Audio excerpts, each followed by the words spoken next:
കൂട്ടിലിട്ട വെരുകിനെ പോലെ ഇങ്ങനെ തെക്ക് വടക്ക് നടന്നിട്ട് വല്ല കാര്യമുണ്ട് എന്നെ കാണാരേട്ട്. ഒരു കള്ളന്റെ തന്ത എന്റെ ആങ്ങള, വേറൊരു കള്ളന്റെ തള്ള ഈ ഞാനും. തലവിധി. തലവിധിയല്ല, ഇത് തലതെറിച്ചോടെ പോക്കരുത്തരാ.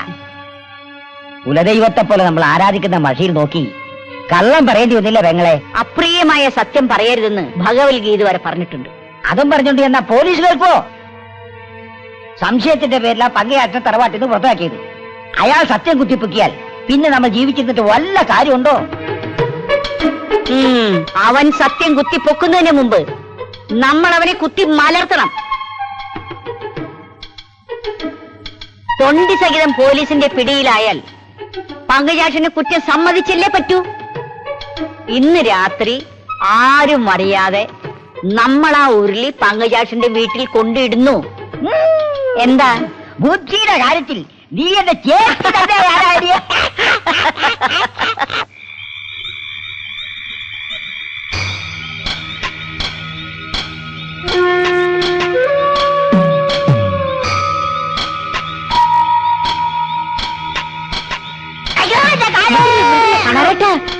വീടെത്തി.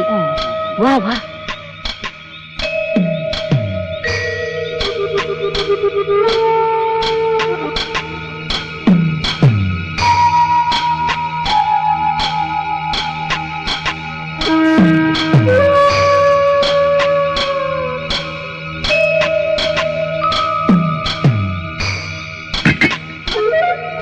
വാ വാ, വേഗം വാ.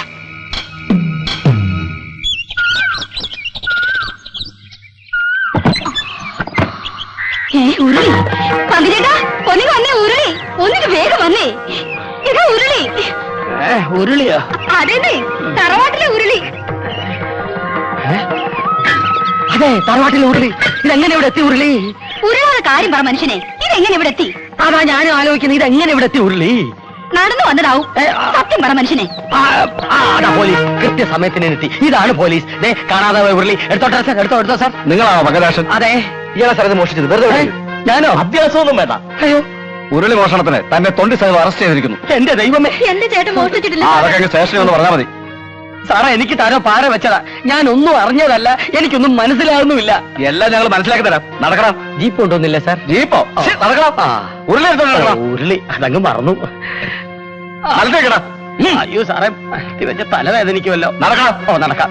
സാറേ, എന്റെ ഭാര്യയോട് ഒരു വാക്ക് പറയട്ടെ. അതെ, നല്ല അസല കക്ഷികളോടൊപ്പാ പോണത്. ഇവരെന്നെ ചതക്കി ഉറപ്പാ. വറക്കാൻ ഉരുളിയും കയ്യിലുണ്ട്. ഞാൻ തിരിച്ചു വന്നില്ലേ, നീ വേറൊരു കല്യാണം കഴിച്ച് സുഖമായിട്ട് ജീവിച്ചു. ചേട്ടാ, ഞാൻ ആരിലും പേര് അരച്ച് കലക്കി കുടിച്ചിട്ട് എന്നെ വിറളി പിടിപ്പിക്കാതെ പറളി രമേ. ചേട്ടാ,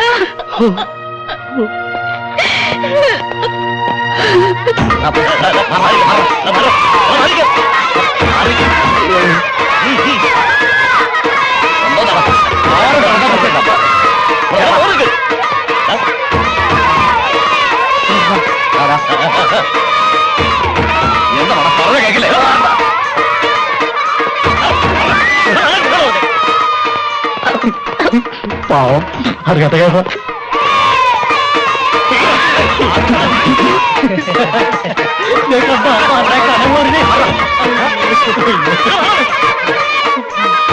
പുഷ്പേരായല്ലോ പങ്കജാക്ഷ. നിനക്കിതിന്റെ വല്ല കാര്യം ഉണ്ടായിരുന്നു? കഷ്ടം. എന്തായാലും കാണാൻ നല്ല സ്റ്റൈൽ ഉണ്ടല്ലേ?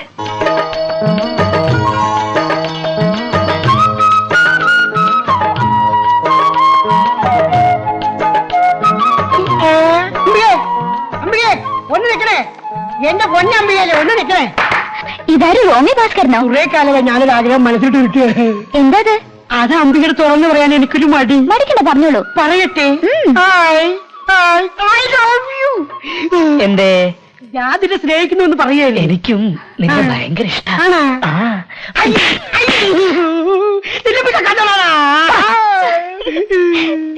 വല്ലാത്തൊരു ജന്മം തന്നെ ഈ റോമിയോ. എങ്ങനെ ഉണ്ടായിരുന്നു എന്റെ അടി? അയാൾ തിരിച്ചു തല്ലാതിരുന്നത് ഭാഗ്യം. ഒന്ന് പോടി. അയ്യടാ, വേറെ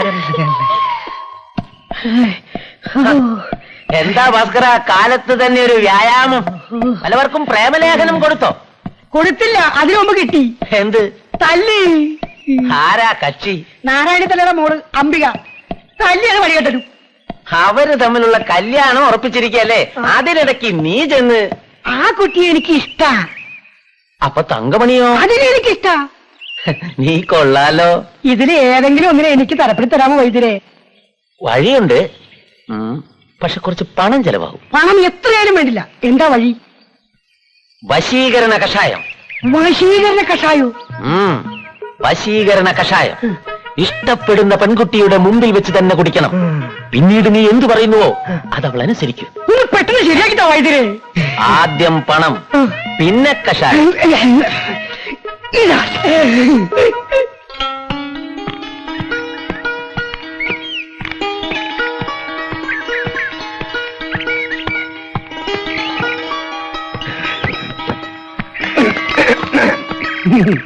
എന്താ എന്നെ കണ്ടിട്ട് പ്രത്യേകിച്ച് വല്ലതും തോന്നുന്നുണ്ടോ? ഉണ്ടല്ലോ, എന്താ അത്? ഇച്ചിരി ബട്ടണം തോന്നുന്നു. ഉണ്ടല്ലോ, എല്ലാ കാമുകന്മാർക്കും വട്ടാൻ. അതൊരു ലോക സത്യമല്ലേ? കാമുകനോ? ആര്? ഞാൻ അംബികയുടെ. അയ്യടാ, പ്രേമിക്കാൻ പറ്റിയൊരു മോന്തേ. പോകരുത്, കുറച്ചു സമയം കൂടെ ഒന്ന് കഴിഞ്ഞോട്ടെ. മരുന്നിന്റെ ബലം അറിയാൻ പോകുന്നതേ ഉള്ളൂ. മരുന്നോ? അംബിക എന്റെ പെണ്ണായതുകൊണ്ട് പറയാം, ആരോടും പറയരുത്. വശീകരണ കഷായം.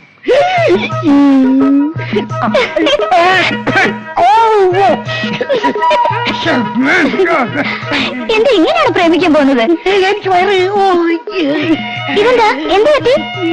എനിക്ക് പിന്നെ കുറച്ച് സത്യം പറയാലോ, ഇപ്പൊ എനിക്കൊരല്പം പ്രേമമൊക്കെ തോന്നി. പിന്നെ വരാം. അങ്ങനെയൊന്നും പോയാലോ, പ്രേമം തുടങ്ങിയല്ലേ ഉള്ളൂ. എനിക്ക് പ്രേമിക്കട്ടെ.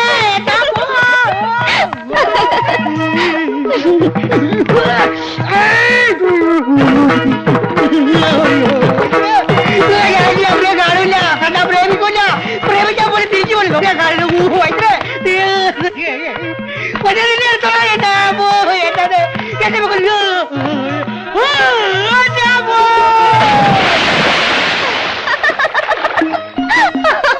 റോക്കറ്റ് വീണ വേഗത്തിലല്ലേ ആ റോമേ ഭാസ്കരൻ ചാടിയത്.